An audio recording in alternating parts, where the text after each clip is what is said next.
Hello everyone, स्वागत है सभी का आज की क्लास में।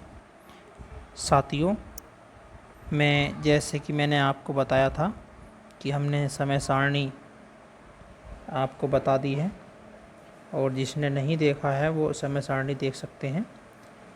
ठीक है, तो आज हम रसायन विज्ञान भाग 1 कक्षा 12 को पढ़ाना स्टार्ट करते हैं। अगर आप 2020-21 में इंटर के स्टूडेंट हैं तो आप हमारे चैनल को सब्सक्राइब कर लें, जिससे कि आपको कोई दिक्कत ना हो और अच्छी तरीके से मैं तैयारी कराने की कोशिश करूँगा। ठीक है, तो चलिएगा स्टार्ट करते हैं आज का अध्याय। तो आज हम पहले अध्याय के बारे में बात करने वाले हैं और पहला अध्याय में हमारा होगा ठोस अवस्था। ठीक है, क्या होगा? ठोस अवस्था। इस ठोस अवस्था या फिर कह सकते हैं सॉलिड स्टेट। ठीक है, या फिर कह सकते हैं सॉलिड स्टेट। चलिए देखते हैं क्या होता है सॉलिड स्टेट, इसके परिचय क्या है। तो देखते हैं इसमें पहला क्या सिस्टम है, क्या तरीका है इसका, समझेंगे। तो इसमें परिचय यानी इंट्रोडक्शन क्या है हमारा इसमें, कि पदार्थ सामान्यतः 3 भौतिक अवस्थाओं में बटे होते हैं। आप अच्छी तरीके से जानते हैं। पहला होता है ठोस, द्रव और गैस। कक्षा लगभग 5-6 से स्टार्ट हो जाता है कि 3 बॉक्स बनाकर बताया जाता था हमें कि ठोस अवस्था और गैस अवस्था और द्रव अवस्था क्या होती है। ठीक है, तो यहाँ पे हमारा ठोस अवस्था क्या होती थी, उसमें कण जो होते थे पदार्थ के तो बहुत समीप होते थे, पास पास होते थे, और द्रव्य अवस्था में थोड़े दूर दूर होते थे और गैसीय अवस्था में बहुत ज़्यादा दूर दूर होते थे। ठीक है, तो इसी से हमें इसका परिचय का पता चल जाएगा और इसके बारे में थोड़ा पढ़ के देखते हैं। चलिए, जैसे कि आप जानते हैं ठोस, द्रव और गैस 3 अवस्था होती हैं हमारी किसी पदार्थ की। लेकिन गैसीय अवस्था में अणुओं की गति अनियमित होती है। ठीक है, इसमें किसी भी गति से वो गति कर सकते हैं पदार्थ के जो कण होते हैं। ठीक है, जिसमें उन पर एक दूसरे के आकर्षण बल का प्रभाव नगण्य होता है, परंतु ठोस अवस्था में पदार्थों के जो अणु होते हैं, परमाणु होते हैं या आयन होते हैं की क्रमबद्ध अवस्था होती है। ठीक है, अतः कह सकते हैं कि जो पदार्थ की वह अवस्था जिसमें अवयवी कण जैसे परमाणु, अणु, आयन प्रबल अंतर आणविक आकर्षण बलों के द्वारा निकटस्थ संकुलित होते हैं, ठोस अवस्था कहलाती है। देखिए, सबसे पहली बात तो क्या है कि अगर कोई ठोस है तो उसके अंदर जो अणु होंगे, परमाणु होंगे, आयन होंगे, वो बहुत ज़्यादा समीप होंगे और वो गति नहीं करेंगे, उनके जो इलेक्ट्रॉन होंगे वो गति नहीं करेंगे। तो इस अवस्था को हम क्या कहेंगे? सॉलिड अवस्था, या कैसे है कह सकते हैं कि ठोस अवस्था कह सकते हैं। चलिए आगे देखते हैं। चलिए देखते हैं कि ठोस अवस्था की कुछ प्रॉपर्टी होती हैं। जैसे कि आप देखेंगे पहला नंबर है हमारा कि पदार्थ ठोस अवस्था में दृढ़ होते हैं। ठीक है, दूसरा है हमारा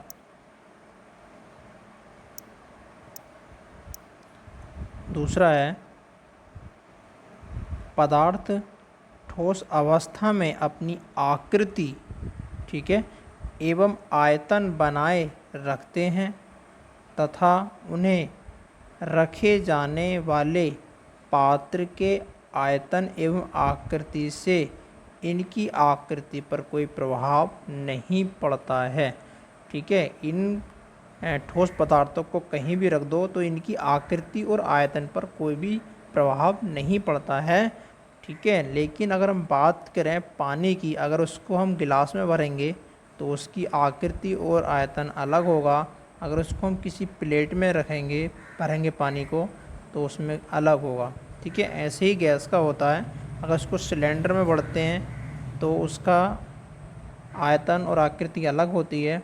अगर उसे हम लंबे वाले सिलेंडर में भरते हैं या किसी नली में डालते हैं तो क्या होगा, उसकी आकृति और आयतन अलग होगा।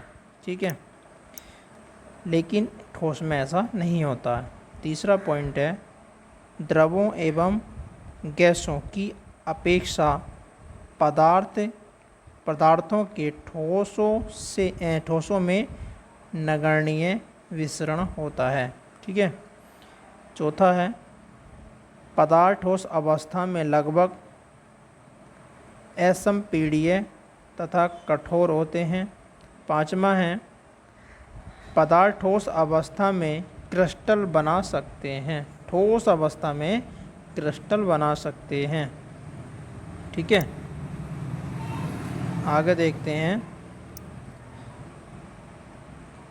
पाँचवा है, छठा है हमारा, गर्म करने पर पदार्थ ठोस अवस्था से द्रव अवस्था में परिवर्तित हो जाते हैं। जिस ताप तथा वायुमंडल दाब पर कोई पदार्थ पिघलकर ठोस अवस्था से द्रव अवस्था में परिवर्तित होता है, किससे, ठोस अवस्था से द्रव अवस्था में परिवर्तित होता है, उस ताप को ठोस पदार्थ का गलनांक कहते हैं। ठीक है, जब कोई पदार्थ ठोस अवस्था से द्रव अवस्था में परिवर्तित हो जाता है तो उस ताप को ठोस पदार्थ का गलनांक कहा जाता है। ठीक है, आगे देखते हैं। पदार्थों का ठोस अवस्था में घनत्व उसकी द्रव और गैस अवस्थाओं से अधिक होता है। यानी घनत्व जो होगा सबसे ज़्यादा किसका होगा, ठोस का होगा, उसके बाद कम होगा द्रव का और सबसे कम होगा हमारा गैस का। ठीक है, नेक्स्ट देखते हैं। पदार्थों की ठोस अवस्था में उनके अवयवी कण, अणु, परमाणु एवं आयन के मध्य दूरी कम होती है, जिस कारण अंतर आणविक बल प्रबल होते हैं। ठीक है, चलिए आगे देखते हैं इसका पॉइंट। अब यहाँ हम देख रहे हैं क्रिस्टल के बारे में। तो ठोस जो होते हैं हमारे दो प्रकार के होते हैं। एक तो होता है हमारा क्रिस्टलीय, कैसा होता है, क्रिस्टलीय ठोस, और दूसरा होता है अक्रिस्टलीय ठोस। ठीक है, जैसे कि इसमें देखेंगे, ठोसों को उनके अवयवी कणों की अवस्था में उपस्थित क्रम के आधार पर क्रिस्टलीय, अक्रिस्टलीय में वर्गीकृत किया गया है। अवस्था में उपस्थित क्रम के आधार पर, ठीक है, उनके जो अवयवी कण होते हैं। चलिए पहला देखते हैं क्रिस्टलीय ठोस क्या होता है। ठीक है, क्रिस्टलीय ठोस क्या होता है, तो इसमें क्या है, वे ठोस पदार्थ जिनके अवयवी कण, वे ठोस पदार्थ जिनके अवयवी कण, परमाणु, अणु या आयन त्रिविम, क्या, त्रिविम में एक निश्चित ज्यामिति में व्यवस्थित होते हैं। अर्थात कह सकते हैं कि जिनमें अवयवी कणों की दीर्घ परास अवस्था, ठीक है, लॉन्ग रेंज ऑर्डर पाई जाती है, तो उन्हें हम क्रिस्टलीय ठोस कहते हैं। ठीक है,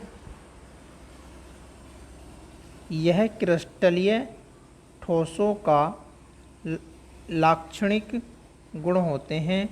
इसके अतिरिक्त ये संपीड्य, दृढ़, कठोर होते हैं। क्रिस्टलीय ठोस ही वास्तविक ठोस होते हैं। ठीक है, हमेशा क्रिस्टलीय ठोस जो होते हैं वो क्या होते हैं, वास्तविक ठोस होते हैं। जैसे कि एग्जाम्पल हम देख सकते हैं, जैसे कि सोडियम क्लोराइड, सोडियम सल्फेट, शक्कर आदि यौगिक तथा कॉपर, आयरन, आयोडीन, ठीक है, फास्फोरस आदि इनके गलनांक निश्चित होते हैं तथा इनकी त्रैविमीय संरचना बाह्य बलों के प्रभाव में विकृत नहीं होती है, यानी टूटती नहीं है। ये विषमदेशिक, ठीक है, प्रकृति के होते हैं, अर्थात इनके भौतिक गुणों जैसे ऊष्मीय चालकता, विद्युत चालकता, कठोरता या फिर अपरावर्तनांक आदि के मान माप की विभिन्न दिशाओं में भिन्न भिन्न होती है। ठीक है, तो देखते हैं अगला, अक्रिस्टलीय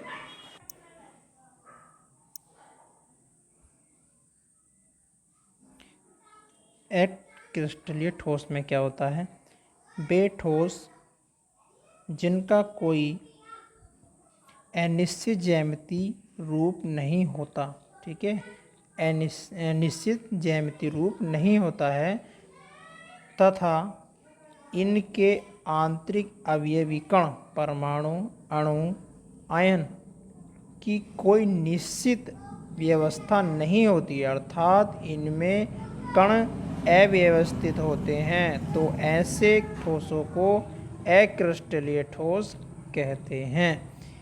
इनमें कणों की लघु परास व्यवस्था, ठीक है, पाई जाती है। जैसे कि एग्जाम्पल दे रखे हैं, कांच, प्लास्टिक, रबड़, रेजिन आदि इनके परमाणुओं की अव्यवस्था द्रव के कणों के समान होती है, अतः इन्हें अति शीतित द्रव भी कहा जाता है। ठीक है, आगे देखते हैं, इसमें क्या है कि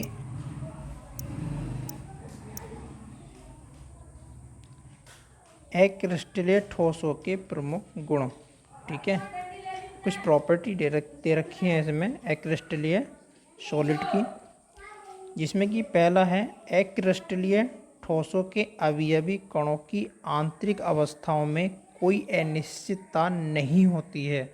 ठीक है, दूसरा पॉइंट है अक्रिस्टलीय ठोसों के बाह्य रूप में कोई नियमितता नहीं होती है। तीसरा है अक्रिस्टलीय ठोस के गलनांक निश्चित नहीं होते हैं, ठीक है, गलनांक भिन्न भिन्न होते हैं। नेक्स्ट है अक्रिस्टलीय ठोसों की गलनांक ऊष्मा उसके अभिलक्षणिक गुणों को प्रदर्शित नहीं करती है। ठीक है, नेक्स्ट है अक्रिस्टलीय पदार्थ को तोड़ने पर वह अनियमित रूप से टूटता है। नेक्स्ट है अक्रिस्टलीय ठोस गर्म करके धीरे धीरे ठंडा करने पर क्रिस्टलीय ठोसों में परिवर्तित हो सकते हैं। इस कारण प्राचीन कांच की वस्तुएं दूधिया दिखाई देती हैं। नेक्स्ट है हमारा अक्रिस्टलीय ठोस समदैशिक, ठीक है, समदैशिक प्रकृति के होते हैं, अर्थात इनके भौतिक गुण जैसे कि विद्युत, ऊष्मा, चालकता, कठोरता,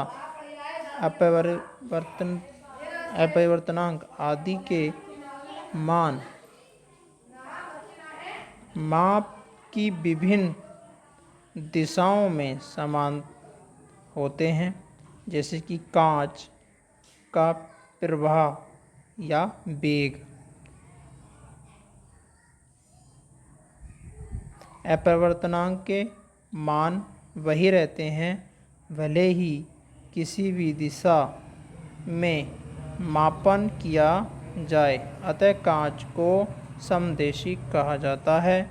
अतः सभी अक्रिस्टलीय पदार्थ तथा घनीय संरचना के क्रिस्टल समदेशिक होते हैं। तो प्यारे बच्चों, साथियों, मित्रों, ये वीडियो आपको कैसा लगा कमेंट्स में ज़रूर लिखना। और अगर आप यूपी बोर्ड 2020-21 के स्टूडेंट हैं तो आपको ये चैनल सब्सक्राइब कर लेना चाहिए, क्योंकि मैं यहाँ पर आपको जो मैंने टाइम टेबल बनाया है उसके आधार पर डेली पढ़ाने वाला हूँ। तो मैं आशा करता हूँ कि आपको ये वीडियो पसंद आया होगा और आप इसको ज़रा याद कर लेना। मैं अपनी हैंड राइटिंग में नोट्स तैयार करूँगा, परंतु थोड़ा टाइमिंग की वजह से मैंने स्क्रीनशॉट के द्वारा समझाने की कोशिश की है। ठीक है, तो बहुत बहुत धन्यवाद वीडियो देखने के लिए। Thank you.